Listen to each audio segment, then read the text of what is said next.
Alright, so let's dive into this pretty typical sign installation. In this case, we're going into brick, and the first step is I'm just going to mark my center and then the edge of where the sign's going to go. Then when I have it fit up, I'll mark all the mounting holes with a drill bit. I'm just going to put a little indent into the brick so that I can put the sign down and come back with a masonry bit and drill out the holes completely. So you don't need much to do this type of installation. Basically just a masonry drill bit and an impact drill.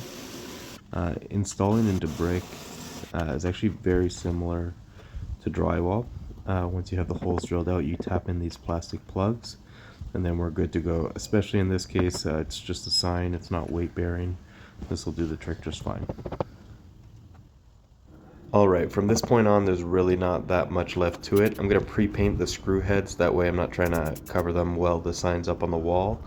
And then start putting the sign in. It's pretty straightforward. I'll start with the 2 top screws. And that way the 2 bottom screws should be a little bit easier to manage. And then in this case, we're using little plastic spacers in behind. So it's just going to space the sign off the wall about 1/2 inch. That'll help the numbers pop and give a little bit of a floating effect. It's pretty common for this type of work.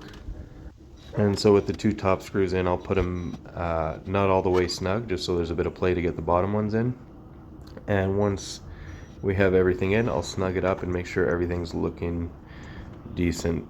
The last step is I'll just come back with a little bit of touch-up paint, make sure the screw heads are nice and coated after running the drill on them, and go over any marks or edges I may have left during the install, and quick cleanup and pack up the tools, and we're out of here.